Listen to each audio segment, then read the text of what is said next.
Welcome back to Etc., the Sarasota County School Board's news magazine. A 72-foot replica of a Gulf Coast schooner arrived in Sarasota Bay to provide hands-on science for local students. The ship, called the Aquarian Quest, offered learning stations with live marine specimens, laboratory equipment, and gave students the perspective of how their onboard and onshore use of resources may adversely impact the marine environment. But here we decided that right from the beginning we wanted to get the boat and use it because it's such a significant part of the program to have the vessel, the experience, the hands-on experience of the kids and all people going out on the water and actually being afloat. Puts them into a different context. All of the paradigms that we're used to on the land suddenly are changed. Suddenly you're actually afloat, almost like you're back in the womb. So it can all be new.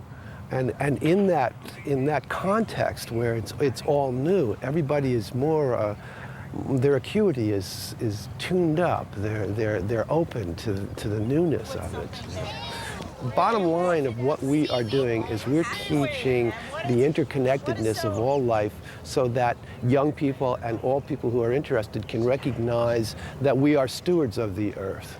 Well, what we do is we take on 40 participants on the boat for a 3-hour program, and we set up education stations, as you see in the program, and they rotate through these education programs. And the programs are designed from the bottom of the food web, from the bottom of the food chain, where the plankton is, to go from the plankton and see the microcosm that's there, and recognize that there are things that we don't see with our eyes that are actually in effect, that are all part of the environment and are interconnected with all of the other links in the chain.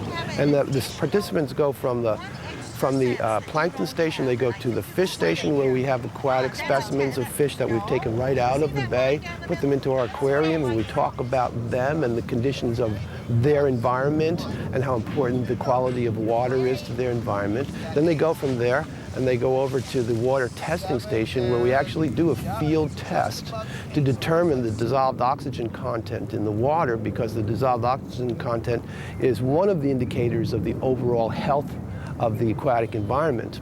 And then from there they go to something that's called the navigation station. And we want to give the participants an idea of how one finds their position on the water in relation to where the land is, and if they want to go from point A to point B, to understand how a chart works, a nautical chart. And it's a process called dead reckoning, where you take a sighting on the land, 2 sightings on the land, and by using parallel rulers and a chart, you can determine exactly where your vessel is at that moment, and therefore you can chart your course towards whatever the destination is you want to get to.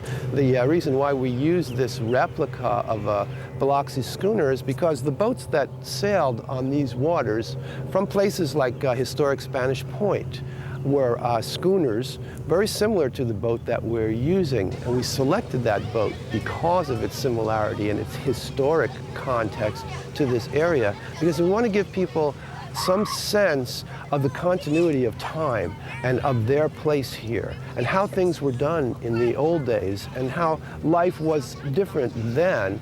But all the people that were working things, they had an efficient way of doing things. They worked out the most efficient way to handle things.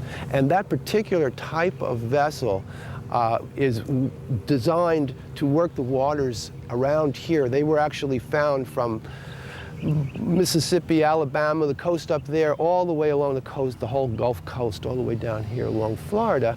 And one of the reasons that that particular design was used is because it's very shallow draft. It does not take very much water. The boat that we use is called the Daniel Webster Clements, and its home port is up in Destin, Florida, and we lease that boat to come down here and do our program. The boat is 72 feet long, and it's 24 feet wide, and it has a draft. It draws only 3 feet 4 inches of water. And it has a centerboard rather than a fixed keel that goes down, so that when you work waters like they are here, they're very shallow. So we can go pretty much into places where many of the smaller boats that are in this area would never even dream of going. They would stay in the channel, whereas we can pull the board up and we can move into places where it's shallower. So if we're doing a program someplace where the water is a bit shallower, then we can get in there and do that. You know, Captain Peter Seifert was telling me that he was walking down the street one day and a young boy with his father was walking along, and they had both been out, and they stopped him and said, "Oh, hi, we recognize you from the boat." And he said, "Oh, yeah." And he said to the boy, "Did you like it?" And the boy said, "That was the greatest field trip I've ever had in my life," you know? And so it's a life-changing experience that happens, and I'm sure that you can go back to any of these kids that came out with us, and they will tell you just right on the spot, as soon as you mention the boat and all, they'll just beam and tell you what a great experience it was, because it's hands-on. They helped to raise the sails. They actually got the feeling of participating as a crew member in this huge sailboat. One of the things that I like to do at the end of the program, just before the people who are participating in the education program get off the boat, is I like to tell them about an old Native American saying that I was made aware of that says that if a life is to have honor, then the world must be better for that life having lived once it's passed on. And I like to leave that with people. The onboard program is in alignment with Sunshine State Standards for Science.